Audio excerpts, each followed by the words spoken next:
Hello students, तो आज हम करने वाले हैं हमारे फिजिक्स के यूनिट 1 इलेक्ट्रोस्टैटिक्स का एक और बहुत ही ज़्यादा इम्पॉर्टेंट क्वेश्चन। ठीक है, तो देखते हैं क्वेश्चन क्या है। बोल रहे कि कूलम्स लॉ प्रूफ करो फ्रॉम गॉस लॉ से। ठीक है, तो सबसे पहले देख लेते हैं कि कूलम्स लॉ होता क्या है हमारे पास, जिसे हमें प्रूफ करना है गॉस लॉ से। तो छोटा छोटा सा करके लिख लो कि क्या है। कूलम्स लॉ हमें क्या बोलता था कि इलेक्ट्रिक फील्ड, या फिर हम बोल सकते हैं कि force is equal to 1/4 into Q1 into Q और नीचे R²। यही बोलता था हमारा कूलम्स लॉ। अब देख लेते हैं हमारा गॉस लॉ क्या बोलते हैं। गॉस लॉ बोलता था कि integration of E dot D S is equal to Q/ε0। ठीक है, तो हमने इसमें से इसको प्रूफ करना है। तो देखो कहीं ना कहीं इसमें एक क्यों है, इसमें दो अलग अलग टाइप के चार्ज आ सकते हैं, तो हमें कुछ ना कुछ तो ड्रॉ तो करना ही पड़ेगा। तो करो। लेट्स सपोज कि ये हमारा एक +Q चार्ज है और उसी के आगे जाके हमारा एक Q चार्ज है। ठीक है,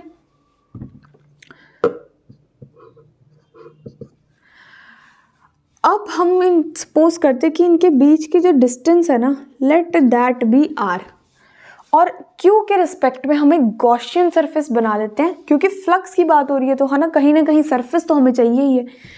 let suppose this is our Gaussian surface. ठीक है, ऐसे समझ लो आप इसको। अब थोड़ा सा नामकरण भी कर देते हैं इसका।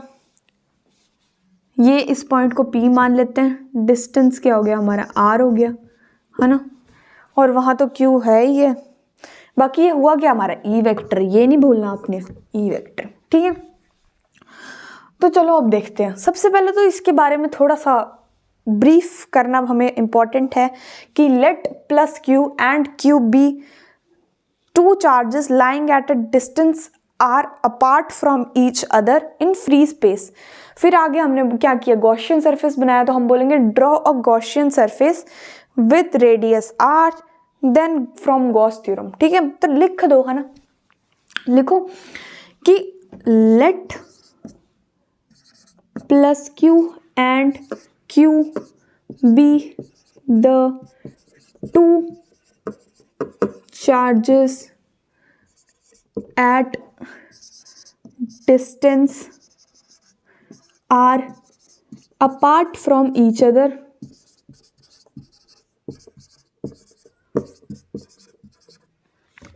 ठीक है, और हमने क्या बोला, draw a Gaussian surface of radius r।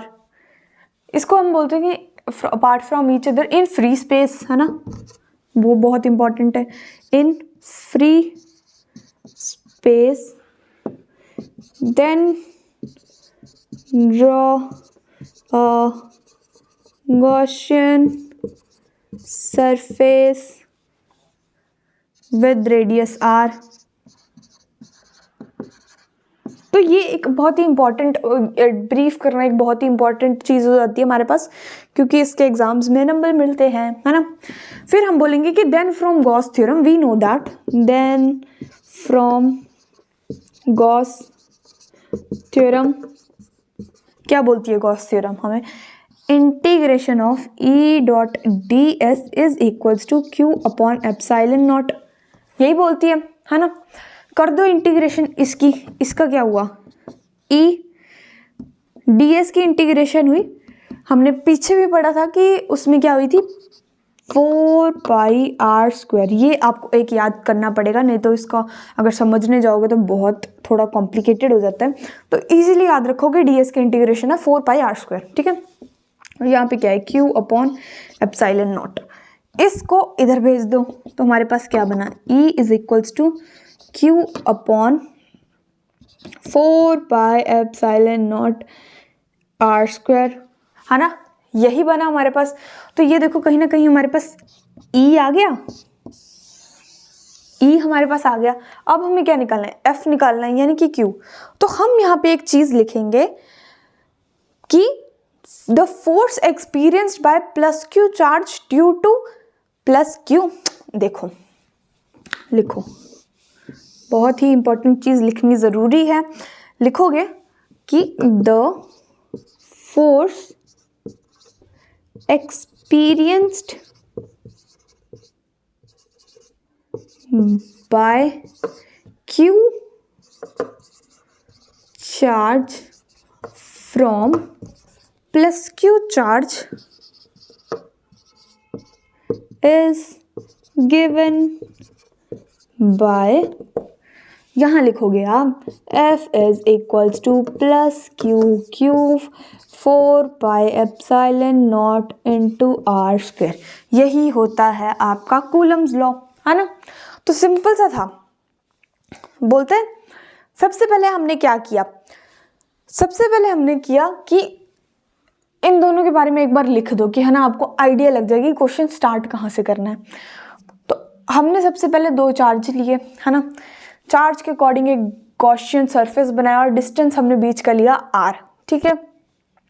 अब इसके बारे में थोड़ा सा हमने लिखा कि let plus Q and Q be the two charges at distance R apart from each other in free space, है ना।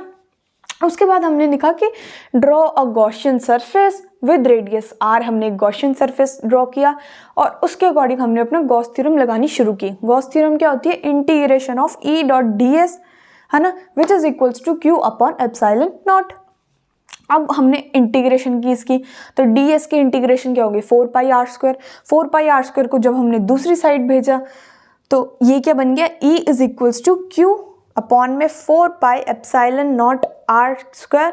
फिर आगे हम बोलेंगे कि the force experienced by plus Q charge from Q charge is given by, ये हमारी force होगी और this is Coulomb's law. So लिख सकते हैं कि hence proved, hence proved.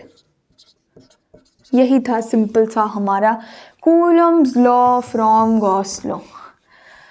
So this was all about it. I hope you understand. Thank you so much.